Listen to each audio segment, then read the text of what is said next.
Erreur fatale. La faiblesse la plus dangereuse d'une femme n'est pas qu'elle ait besoin d'être sauvée. C'est son besoin obsessionnel d'être elle, la sauveuse. Ce fantasme narcissique de « je suis la seule qui peut le dompter », la seule qui le comprend vraiment. Et quand tu actives cet instinct, elle s'investit, elle devient obsédée, et elle te transforme en son projet de vie. Reste là, je vais t'enseigner exactement comment cela fonctionne. Écoute, je vais être direct avec toi. Ce que je vais te raconter, tu ne l'entendras dans aucun programme de relation, ni dans ces livres de développement personnel qui te disent d'être toi-même et que la bonne femme arrivera. C'est des ordures emballées dans du joli papier. La vérité est la suivante. Il existe un instinct féminin si puissant, si profond, que lorsque tu le comprends et l'utilises à ton avantage, il change complètement la dynamique de pouvoir dans n'importe quelle relation. Et je ne parle pas de trucs bon marché ni de faire l'intéressant en feignant d'avoir une vie fascinante. Je parle de psychologie pure, de comment fonctionne réellement l'attraction. T'es-tu déjà demandé pourquoi ta cousine, ta sœur ou cet ami, que tu as fini toujours avec le même type d'homme, le type qui a des problèmes, celui que personne ne comprend, celui qui traverse un moment difficile, et elle jure que cette fois ce sera différent, elle peut le changer, qu'elle est spéciale. Ce n'est pas une coïncidence. C'est de la biologie mélangée à de l'ego. Les femmes grandissent en consommant des histoires où elles sont l'héroïne qui transforme le monstre en prince. La Belle et la Bête n'est pas un conte pour enfants. C'est un manuel d'instruction que les femmes mémorisent depuis toutes petites. Elles veulent être l'élue, la seule qui réussit ce que personne d'autre n'a pu faire. Cela les fait se sentir précieuses, uniques, spéciales. Et voici ce que la majorité des hommes ne comprend pas. Quand tu arrives en étant le type parfait, sans problème, sans couche, sans mystère, sans rien qu'elle ait besoin d'arranger, tu n'actives rien en elle. Tu es sûr, tu es prévisible, tu es ennuyeux. Maintenant, avant que tu penses que je suis en train de te dire de devenir un désastre humain, attends. Il ne s'agit pas d'être un perdant, ni un idiot émotionnel. Il s'agit de quelque chose de beaucoup plus calculé, plus intelligent. Machiavel comprenait cela quand il parlait du pouvoir d'être craint et aimé en même temps. Cet équilibre parfait entre force et vulnérabilité est ce qui crée la fascination. Parce que regarde, mon ami, ce qui fonctionne vraiment est ceci. Quand tu projettes de la force, du contrôle, de l'assurance en toi-même, mais que tu laisses entrevoir qu'il y a quelque chose de plus profond, quelque chose qu'elle ne peut pas tout à fait atteindre, quelque chose de brisé que seule la bonne femme pourrait comprendre, c'est là que tu allumes la mèche. Elle commence à s'investir. Elle commence à essayer de déchiffrer qui tu es vraiment. Elle commence à penser à toi quand tu n'es pas là. Et le plus important, elle commence à croire que si elle réussit à te sauver ou à te comprendre, cela fait d'elle quelqu'un de spécial. Ce n'est pas encore de l'amour, c'est de l'ego. Mais l'ego est le premier pas vers l'obsession. Et voici ce qui est fort. Nous ne tombons pas amoureux de qui nous résout la vie.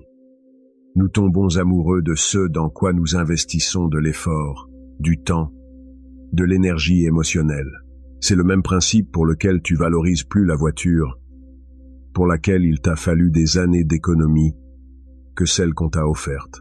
C'est de la psychologie basique, mais personne ne te le dit aussi crûment. Maintenant, si ce que je te raconte prend du sens pour toi, si tu commences à relier les points de situation que tu as vécus, suis-moi ici sur la chaîne, parce que ça commence à peine. Et ce qui vient est là où la majorité des hommes perdent le jeu sans même s'en rendre compte. La vraie question n'est pas si cet instinct existe. La question est, sais-tu comment l'activer sans te détruire dans le processus? Parce que c'est là que vient la partie délicate. Très bien. Maintenant vient le meilleur. Maintenant, c'est là où nous séparons les hommes qui comprennent le jeu de ceux qui ne font qu'y réagir. Ce que je vais t'expliquer porte un nom qui semble compliqué, mais c'est simple quand tu le décortiques. La narration du casse-tête insoluble. Et non, ce n'est pas une technique tirée d'un livre gringo. de séduction. C'est de l'observation pure de comment fonctionnent les dynamiques d'attraction quand tu arrêtes d'essayer d'impressionner et que tu commences à intriguer. Écoute ça avec attention. Il y a une différence abyssale entre être vulnérable et être faible. La majorité des hommes confondent ces deux concepts, et c'est pour ça qu'ils finissent dans la zone d'amis, ou en étant l'épaule sur laquelle elles pleurent pour un autre. Être faible, c'est te plaindre de ta vie, c'est avoir besoin de validation constante, c'est lui demander de te résoudre les choses. C'est montrer de l'insécurité dans chaque mouvement. Cela n'attire personne, ni homme, ni femme. Cela génère seulement de la pitié, et la pitié tue tout désir. Mais être vulnérable de manière stratégique, ça, c'est une toute autre chose. Quand tu te présentes comme un homme qui a sa vie en ordre, qui sait où il va, qui n'a besoin de personne pour survivre, mais qu'à un moment spécifique, dans un contexte intime, tu laisses voir une cicatrice émotionnelle, un morceau de ton histoire qui t'a marqué, quelque chose qu'elle n'attendait pas. C'est là que quelque chose s'active dans son cerveau. Machiavel l'a compris quand il a écrit sur le pouvoir de la perception. Il ne s'agit pas d'être bon ou mauvais. Il s'agit de comment on te perçoit. Un prince doit être craint et respecté, mais il doit aussi montrer qu'il est humain, quand cela convient. Cet équilibre est ce qui crée la loyauté, la fascination, l'intérêt véritable. Maintenant, traduis cela aux relations. Tu es l'homme fort, celui qui a le contrôle, celui qui ne s'effondre pas face aux problèmes. Mais tu as une histoire, une blessure du passé qui te pèse encore. Peut-être que c'était une trahison. Peut-être que tu as perdu quelqu'un d'important. Peut-être que tu as pris une décision qui t'a changé pour toujours. Peu importe ce que c'est, l'important est que cette blessure a fait de toi qui tu es. Mais elle ne te définit pas complètement. Et voici la clé. Quand tu partages cela, tu ne le fais pas en cherchant du réconfort. Tu ne le fais pas en demandant qu'elle te répare. Tu le partages comme un fait, comme quelque chose qui fait simplement partie de toi. Et après, tu vas de l'avant. Tu ne restes pas là, à attendre sa réaction émotionnelle. Cela la déstabilise. Parce qu'elle s'attend à ce que si tu t'ouvres, tu deviennes dépendant de son approbation. Mais quand tu t'ouvres, et qu'ensuite tu te retires, quand tu montres de la profondeur mais que tu maintiens de la distance, quand tu es fort mais blessé, complexe mais inatteignable, là tu allumes quelque chose qu'elle ne peut pas éteindre. Pense à ça comme le meilleur mezcal que tu as goûté. La première gorgée te frappe fort. Tu sens la chaleur, la complexité. Mais après, vient ce goût que tu ne peux pas déchiffrer complètement. Ces notes qui changent chaque fois que tu le goûtes, c'est ce que tu dois être. Fort au début, complexe en approfondissant, impossible à déchiffrer complètement. Elle va vouloir te comprendre. Elle va vouloir être celle qui finalement te lie complètement. Elle va investir des heures à penser à ce qui t'a rendu ainsi, ce qui s'est passé dans ta vie, comment elle peut être différente des autres. Et plus elle investit pour essayer de te déchiffrer, plus elle devient accro. Mais attention, et c'est important, cela ne fonctionne pas si tu fais semblant. Si tu inventes des traumatismes que tu n'as pas, si tu crées du drame là où il n'y en a pas, elle va le sentir à des kilomètres. Les femmes ont un détecteur de fausseté que nous n'imaginons même pas. Cela fonctionne quand tu utilises ta vérité de manière intelligente, quand tu partages le réel, mais que tu contrôles le quand et le comment. Il ne s'agit pas de manipuler en créant des mensonges. Il s'agit d'architecturer la présentation de ta vérité pour générer l'effet correct. C'est la différence entre séduction intelligente et manipulation bon marché. Et laisse-moi te dire autre chose. Ce n'est pas seulement pour l'attirer, c'est pour la garder intriguée à long terme. Parce que le problème de beaucoup de relations n'est pas comment elles commencent. C'est qu'après quelques mois, l'homme a déjà montré toutes ses cartes. Il n'y a plus de mystère. Il n'y a plus rien à découvrir. Et elle s'ennuie. Mais quand tu comprends cela, quand tu sais comment doser ta profondeur, comment révéler des morceaux de toi sans donner le puzzle complet, elle ne finit jamais de te connaître totalement. Et ça, mon ami, c'est ce qui crée une obsession durable. Maintenant, laisse-moi te raconter quelque chose qui va changer complètement ta façon de voir les relations. Et il est probable que quand tu l'entendras, Cela va te faire l'effet d'une douche froide. Mais c'est la vérité la plus pure qui existe sur l'attraction humaine. Nous ne tombons pas amoureux de qui nous aime. Nous tombons amoureux de qui nous fait investir. Relis ça encore une fois. Laisse-le entrer. Nous ne tombons pas amoureux de qui est toujours disponible, ni de qui nous résout la vie, ni de qui nous traite comme des rois. Nous tombons amoureux de ceux dans quoi nous avons mis de l'effort, du temps, de l'énergie émotionnelle, de ce qu'il nous a coûté d'obtenir, de ce pourquoi nous avons dû travailler pour l'avoir. Pourquoi crois-tu que tu valorises plus la voiture pour laquelle il t'a fallu 5 ans d'économie que celle que tes parents t'ont offerte quand tu as eu 18 ans? Ce n'est pas la voiture en soi, c'est l'effort qu'elle représente. C'est l'investissement que tu as fait pour l'obtenir. Chaque paiement que tu as fait, chaque sacrifice, chaque mois où tu t'es serré la ceinture, tout cela est gravé dans cette voiture. C'est pour ça que tu en prends plus soin. C'est pour ça que tu la montres fièrement. C'est pour ça que ça fait plus mal quand elle est rayée. Les relations fonctionnent exactement pareil. Et la majorité des hommes perdent à ce jeu parce qu'ils font l'opposé. Ils deviennent le cadeau. Ils deviennent la réponse facile. Ils deviennent disponibles. Pense à cet ami que nous avons tous, celui qui est toujours là pour cette femme qui lui plaît. Il lui résout les problèmes. Il l'écoute pendant des heures, quand elle a un drame, avec un autre. Il annule des plans avec toi pour aller l'aider avec n'importe quoi. Et que se passe-t-il? Elle l'apprécie bien sûr, mais elle ne le désire pas, parce qu'elle n'a rien investi pour l'avoir. Il est déjà là, gratuitement, sans effort. Voici le secret que la société ne va pas te dire. L'effort crée l'attachement. L'investissement génère l'obsession. Quand quelqu'un met de l'énergie dans quelque chose, son cerveau a besoin de justifier cet investissement. Alors, il commence à se convaincre que ce qu'il poursuit en vaut la peine. Ce n'est pas parce que ça en vaut la peine objectivement. C'est parce qu'il a déjà trop investi pour admettre qu'il s'est trompé. Les psychologues ont un nom élégant pour ça, dissonance cognitive. Mais je vais t'expliquer comment ça fonctionne vraiment dans la vraie vie. Quand elle commence à penser à toi, quand tu n'es pas là. Quand elle commence à se demander pourquoi tu ne lui réponds pas immédiatement. Quand elle commence à analyser chaque mot que tu as dit, en cherchant des significations cachées.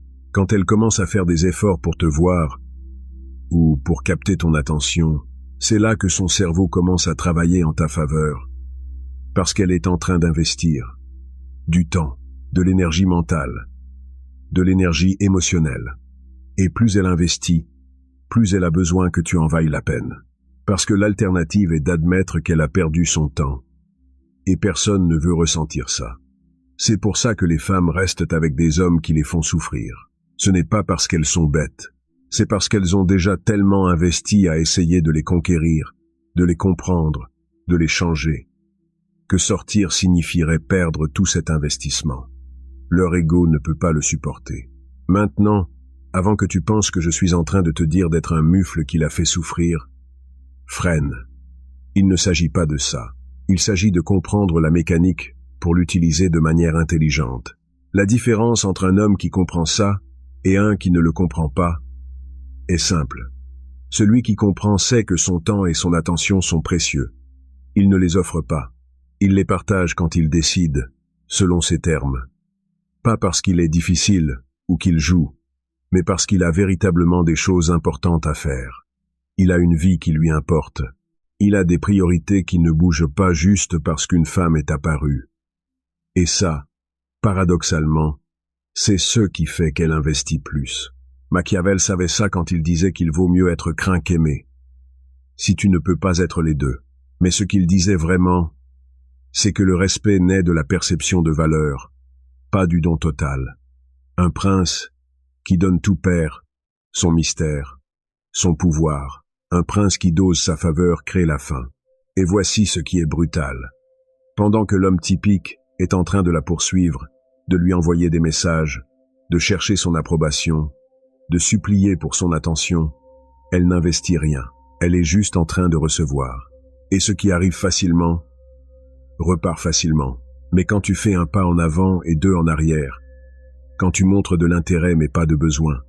Quand tu apparais, mais que tu disparais aussi. Quand tu es imprévisible mais pas chaotique, elle commence à se questionner. Elle commence à se demander si tu es vraiment différent. Elle commence à vouloir se prouver à elle-même qu'elle peut t'avoir. Et c'est là que commence son investissement. C'est là que le jeu change. Parce que écoute bien ça. Quand tu poursuis, tu investis, et elle reçoit. Mais quand tu recules stratégiquement, elle poursuit, elle investit, et tu reçois. Tu vois la différence? Ce n'est pas juste de la sémantique. C'est un changement total dans la dynamique de pouvoir. Et la partie qui me fascine le plus dans tout ça, la partie qu'il m'a fallu des années pour comprendre, elle ne va pas admettre qu'elle fait ça, ni même le reconnaître consciemment. Mais son comportement va changer. Elle va chercher des moyens d'être proche. Elle va initier des conversations. Elle va trouver des excuses pour te voir. Elle va investir. Et plus elle investit, plus elle va se convaincre que tu es spécial, que c'est différent, que ça en vaut la peine. C'est le piège final de la séduction. Ce n'est pas que tu l'as conquiert, c'est qu'elle se convainc qu'elle t'a conquis. Maintenant, ancrons tout ça dans la réalité. Parce qu'une chose est de comprendre la théorie, et une autre, très différente, est de l'appliquer sans devenir un imbécile dans le processus. Ce que je vais te dire maintenant est ce qui sépare les hommes qui utilisent cette connaissance pour créer des relations profondes de ceux qui l'utilisent seulement pour nourrir leur ego et finissent seuls. Quand elle fait de toi son projet, quand tu deviens cette personne qu'elle a besoin de déchiffrer, comprendre, conquérir, c'est là que tu as le pouvoir maximum. Mais avec ce pouvoir, vient une responsabilité que la majorité ne veut pas accepter. Tu dois être authentique dans ta complexité. Laisse-moi t'expliquer ce que ça signifie. Être son projet n'est pas feindre d'être intéressant. Ce n'est pas inventer du drame là où il n'existe pas. Ce n'est pas jouer au mauvais garçon quand en réalité tu es un type décent. Parce que si tu fais ça, à un moment donné le masque va tomber. Et quand il tombera, non seulement tu perds la femme, tu perds ta dignité dans le processus. Être son projet, c'est présenter ta vérité de la manière correcte. C'est comprendre que nous avons tous des couches. Nous avons tous des histoires. Nous avons tous des contradictions. Et au lieu de tout vomir au premier rendez-vous, ou de tout cacher pour paraître parfait, tu apprends à doser qui tu es. Pense-y comme ça. Elle a besoin de sentir qu'elle est en train de domestiquer quelque chose de sauvage, qu'elle est en train de comprendre quelque chose que d'autres n'ont pas pu, qu'elle est en train d'accomplir quelque chose qui lui donne de la valeur. Et tu dois lui donner cette expérience sans cesser d'être. Voici le truc que personne ne te dit. Il ne s'agit pas de créer un personnage. Il s'agit de mettre en avant les parties de toi qui sont déjà complexes, celles qui sont déjà intéressantes, celles qui ont déjà de la profondeur. Nous les avons tous. Sauf que la majorité des hommes les cachent par peur de ne pas être acceptés, ou les offrent toutes dans la première conversation, par anxiété de connecter. Machiavel comprenait que gouverner n'était pas seulement avoir du pouvoir, c'était gérer comment les autres perçoivent ce pouvoir. Un gouvernant efficace ne montre pas toutes ses cartes. Il garde certains mouvements secrets. Il laisse les gens spéculer. Il maintient le mystère stratégiquement, pas par fausseté, mais par intelligence. Maintenant, traduis ça à ta vie. Quand tu rencontres une femme, elle n'a pas besoin de connaître toute ton histoire la première semaine.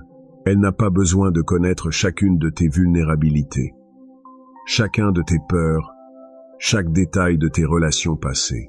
Ça se gagne avec le temps, avec la confiance, avec des moments authentiques. Mais voici ce qui est important. Pendant ce temps, tu maintiens ta vie en mouvement. Tu as des projets qui t'importent. Tu as des objectifs que tu poursuis. Tu as des moments où tu n'es pas disponible parce que tu es véritablement en train de construire quelque chose. Et cela lui fait se demander, que construit-il? Qu'est-ce qui le motive? Qui est cet homme réellement? Et quand elle se pose ces questions, quand elle pense à toi sans que tu sois présent, quand elle essaie de comprendre ton monde, c'est là que tu deviens son projet.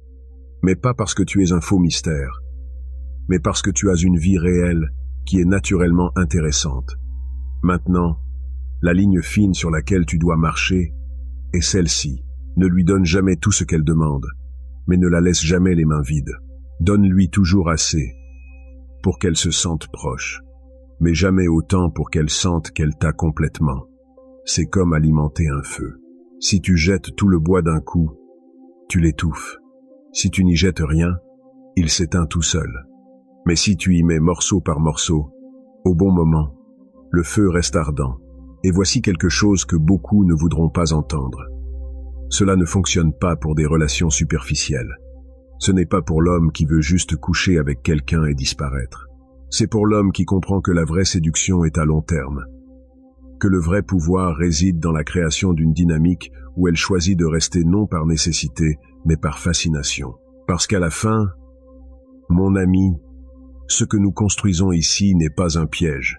C'est une dynamique où les deux gagnent. Elle obtient ce qu'elle cherche biologiquement. Un homme qui est un défi, qui a de la profondeur, qui n'est pas comme les autres. Et toi, tu obtiens ce dont tu as besoin. Une femme qui est véritablement intéressée, qui investit, qui reste parce qu'elle le veut, pas parce que tu l'as supplié. Mais tu dois être honnête avec toi-même sur une chose. As-tu vraiment une vie qui en vaut la peine? Ou es-tu si désespéré d'avoir quelqu'un que tu as transformé les femmes en ton seul projet? Parce que si elle est ton seul projet, tu échoues. Si tu es son projet, tu gagnes. La différence réside dans le fait que tu aies quelque chose de plus grand à poursuivre que seulement son attention. Quelque chose qui te passionne vraiment. Quelque chose pour que quand elle te demande sur quoi tu travailles, tu puisses répondre par quelque chose d'authentique qui te fasse briller les yeux. C'est là que la magie opère. Quand elle voit qu'elle doit entrer en compétition pour ton attention, pas avec une autre femme, mais avec ton but, avec tes objectifs, avec ta vie, parce que c'est là qu'elle se rend compte que t'avoir à ses côtés est un privilège, pas un droit. Et ce changement de perception, ce moment où elle arrête de se sentir poursuivie et commence à se sentir chanceuse que tu l'aies choisie, c'est le moment où la séduction se transforme en quelque chose de beaucoup plus profond. Regarde, tout ce que je t'ai raconté ici n'est pas pour que tu manipules qui que ce soit. C'est pour que tu arrêtes d'être manipulé par ton propre besoin d'approbation. L'homme qui comprend ces principes n'a pas besoin de jouer salement.